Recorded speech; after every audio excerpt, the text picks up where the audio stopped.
दोस्तों, इतिहास से हमें यह पता चलता है कि दुनिया की बड़ी और महान सिविलाइजेशन की शुरुआत किसी न किसी रिवर के किनारे से ही हुई। चाहे वो इंडस वैली सिविलाइजेशन हो, मेसोपोटामिया की सिविलाइजेशन हो या कोई और सिविलाइजेशन हो। ये नदियां न सिर्फ पानी का एक सोर्स थी, बल्कि इन नदियों ने इनिशियली एग्रीकल्चर को पॉसिबल बनाया, जिससे बस्तियां बसने में मदद मिली और इस तरह सिविलाइजेशन आगे बढ़ी।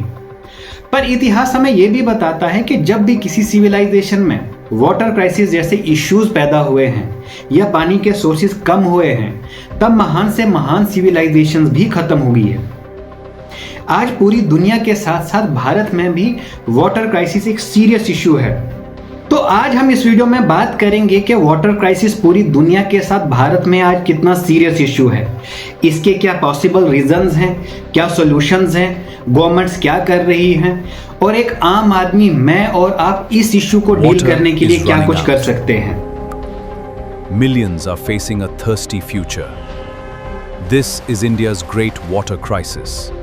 दोस्तों नमस्कार। किसी भी प्रॉब्लम का सॉल्यूशन ढूंढने से पहले हमें उस प्रॉब्लम को गहराई से समझना पड़ता है। तो इस वीडियो में पहले जानने की कोशिश करते हैं कि पूरी दुनिया में और भारत में आज वाटर क्राइसिस कितना सीरियस इशू है। इसका अंदाजा आप ऐसे लगा सकते हैं कि पूरी दुनिया की आबादी 8 बिलियन से ज्यादा की है, जिसमें से 2.5 बिलियन यानी 2.5 अरब से ज्यादा लोग सीरियस और एक्सट्रीम वाटर क्राइसिस से जूझ रहे हैं। यानी हर 8 में से एक आदमी के पास पीने का साफ पानी अवेलेबल नहीं है। इसके अलावा पूरी दुनिया में हर दिन 1000 से ज्यादा बच्चों की मौत होती है गंदा पानी पीने और उनसे होने वाली बीमारियों की वजह से। भारत में ये स्टैटिस्टिक्स और भी खराब हैं।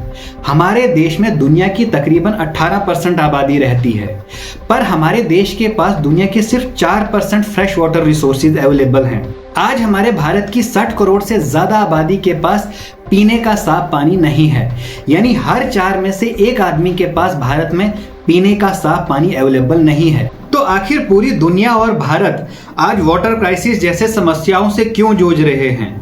आखिर ऐसे कौन से रीजंस हैं, कौन से कारण हैं जिनकी वजह से ये समस्या इतनी गंभीर हो चुकी है? दोस्तों, वाटर क्राइसिस जैसे सीरियस इशू की सबसे बड़ी वजह है over exploitation of ground water. पूरी दुनिया में जितना ग्राउंड वाटर एक्सट्रैक्ट किया जाता है उसका लगभग 25% भारत अकेला निकालता है। इस पानी का उपयोग सबसे ज्यादा एग्रीकल्चर सेक्टर में किया जाता है। हमारे देश में फ्रेश वाटर का 80% से ज्यादा इस्तेमाल खेती बाड़ी में होता है, लेकिन फ्लड इरिगेशन जैसी बेकार और पुरानी टेक्निक की वजह से पानी का ज्यादातर हिस्सा बेकार चले जाता है।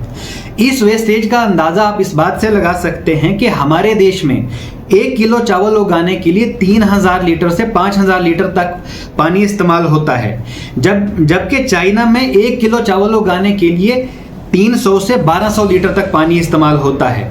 वहीं इजराइल में 1 किलो चावल उगाने के लिए 300 से 800 लीटर तक पानी इस्तेमाल होता है। अगर हम मॉडर्न इरिगेशन टेक्निक्स जैसे ड्रिप इरिगेशन या स्प्रिंकलर इरिगेशन टेक्निक्स को बड़े पैमाने पर अपना लें तो इस पानी की वेस्टेज को बहुत हद तक कम किया जा सकता है। दूसरा बड़ा रीजन है पोल्यूशन। हमारे देश के 15 बड़े रिवर्स में से 11 रिवर्स के 70% रिवर स्ट्रेचेस हाईली पोल्यूटेड हैं। यहां तक कि हमारे देश की 2 सबसे पवित्र नदियां गंगा और यमुना का पानी इतना पोल्यूटेड है कि बिना ट्रीटमेंट इसके पानी से कपड़े धोना और नहाना भी मुश्किल है। अब आपके मन में सवाल उठ रहा होगा कि आखिर गवर्नमेंट्स रिवर पोल्यूशन से डील करने के लिए क्या स्टेप्स उठा रहे हैं। इसके लिए 2008 में मनमोहन सिंह सरकार ने गंगा को नेशनल रिवर का स्टेटस दिया। 2009 में national Ganga river basin authority का गठन किया गया, जिसका मकसद था गंगा को साफ रखना और पुनर्जीवित करना। 2014 में मोदी सरकार ने इसी प्रोग्राम को नए मिशन के तौर पर शुरू किया, जिसका नाम नमामि गंगे प्रोजेक्ट रखा गया। अब सवाल यह है कि 2026 में गंगा कितनी साफ हुई? दोस्तों, सरकार ने 1986 से 2026 तक गंगा की क्लीनिंग में 42,500 करोड़ से ज्यादा का खर्च किया है। सरकार का कहना है कि इसने कई सारी सीवेज ट्रीटमेंट प्लांट्स और एडिशनल इंफ्रास्ट्रक्चर खड़ा किया है, जिससे गंगा रिवर को पोल्यूशन फ्री रखने में मदद मिले। मगर सरकार के दावे और जमीनी हकीकत कोई मेल नहीं खाते। आज भी गंगा का पानी उतना ही पोल्यूटेड है जितना 20 या 30 साल पहले था। इसके अलावा last year famous British biologist और रिवर एक्सप्लोरर जर्मी वेड ने गंगा रिवर विजिट किया था। उन्होंने गंगा के पानी का एक सिंपल वाटर क्वालिटी टेस्ट किया था। टेस्ट के बाद उन्होंने कंफर्म किया था कि गंगा के पानी में serious level of faecal coliform bacteria present थे। इसी तरह महाकुंभ के दौरान भी गंगा के पानी में serious level of faecal coliform bacteria present होने की कुछ गंभीर रिपोर्ट सामने आई थी। इसी तरह यमुना को साफ करने के लिए दिल्ली गवर्नमेंट ने पिछले 10 सालों में 6800 करोड़ से ज्यादा का खर्च कर लिया है, पर यमुना का पानी आज भी उतना ही गंदा है जितना 10 साल पहले गंदा था। हमारे देश में हाईली पॉल्यूटेड वाटर बॉडीज के 3 बड़े कारण हैं। पहला बड़ा कारण है अनट्रीटेड सीवेज। हमारे देश में ये एक आम बात है, या कह लीजिए कि जनरल कंसेंसस है कि किसी भी सीवर लाइन या पाइप को डायरेक्टली किसी नदी या नाले में खुला छोड़ दिया जाता है। इसके लिए ना ही सोसाइटी कोई जनरल कंसर्न दिखाती है, ना ही अथॉरिटीज कोई कंसर्न दिखाती है। लॉज हैं तो या वो इतने वीक हैं या उनका इन्फोर्समेंट इतना वीक है कि किसी को कोई फर्क नहीं पड़ता। वाटर पोल्यूशन का दूसरा बड़ा रीजन है प्लास्टिक वेस्ट। हमारा देश दुनिया का सबसे बड़ा प्लास्टिक वेस्ट जनरेट करने वाला देश है। यहाँ हर दिन 26,000 टन से ज़्यादा का प्लास्टिक वेस्ट जनरेट होता है, पर उसका सिर्फ 20 से 25% ही प्रॉपरली मैनेज होता है। बाकी या तो रिवर्स या तो लैंडफिल साइट्स को फिल करता है। इसके अलावा हमारे देश में एक बहुत बड़ी प्रॉब्लम है। हमारे देश में लोगों के लिए सफाई का मतलब अपनी चारदीवारी तक ही सीमित है। उससे बाहर क्या हो रहा है उन्हें कोई फर्क नहीं पड़ता। रूल्स को ना मानना स्टेटस सिंबल की तरह देखा जाता है। आप इंटरनेट पर कई ऐसी वीडियोस रोज देखते हैं जहां लोग खुलेआम कचरा फैला रहे हैं और इसे ये लोग स्वैग की तरह समझते हैं। अगर आप किसी को कचरा फेंकने से रोकते हैं तो कई बार हो सकता है कि आपको वायलेंस का सामना भी फेस करना पड़े। एक और गहरी समस्या हमारी सामाजिक सोच में छुपी हुई है। सदियों से सफाई को एक खास समुदाय का काम माना गया है और इसका असर आज भी दिखता है। इसलिए कई पढ़े लिखे लोग भी सफाई को अपनी जिम्मेदारी नहीं समझते। जब तक सफाई को किसी की जिम्मेदारी और गंदगी फैलाना अपना अधिकार समझा जाएगा, तब तक वाटर क्राइसिस जैसी प्रॉब्लम्स का सॉल्यूशन निकाल पाना नामुमकिन है। इस समस्या का एक धार्मिक पहलू भी है।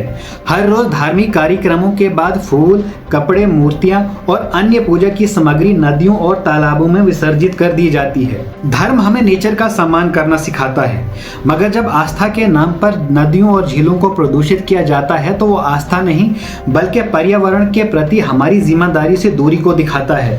नदी किसी एक धर्म की नहीं बल्कि पूरे देश की विरासत है। तीसरा इंपॉर्टेंट फैक्टर जो वाटर क्राइसिस के लिए रेस्पॉन्सिबल है वो है क्लाइमेट चेंज।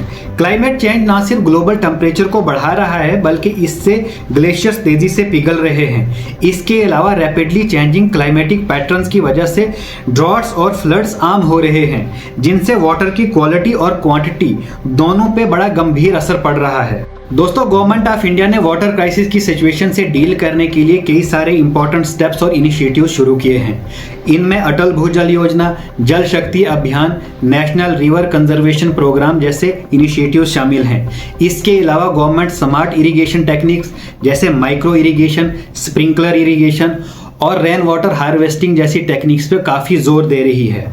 वाटर क्राइसिस कोई ऐसी समस्या नहीं है जिसका कोई समाधान ना हो, लेकिन इसके लिए गवर्नमेंट, इंडस्ट्रीज और आम नागरिक तीनों को साथ मिलकर काम करना होगा।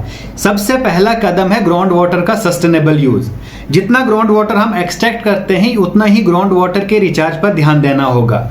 इसके लिए रेन वाटर हार्वेस्टिंग जैसी स्कीम्स को घर, स्कूल, ऑफिस और इंडस्ट्रीज का हिस्सा बनाना होगा। दूसरा, हमें अपनी नदियों और झीलों को पोल्यूशन से बचाना होगा। इसके लिए ज्यादा से ज्यादा सीवेज ट्रीटमेंट प्लांट्स लगाने होंगे।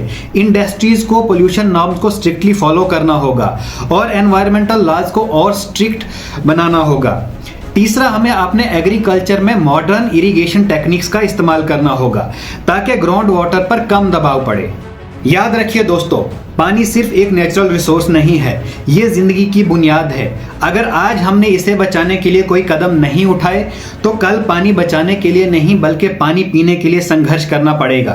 फैसला हमें आज करना है कि क्या हम अपनी आने वाली जनरेशन्स के लिए पानी एक विरासत के रूप में छोड़ के जाएंगे या एक ऐसा संकट छोड़ के जाएंगे जिसका सामना करना उनके लिए इम्पॉसिबल है। आपको हमारा ये वीडियो कैसा लगा हमें कमेंट सेक्शन में बताइए।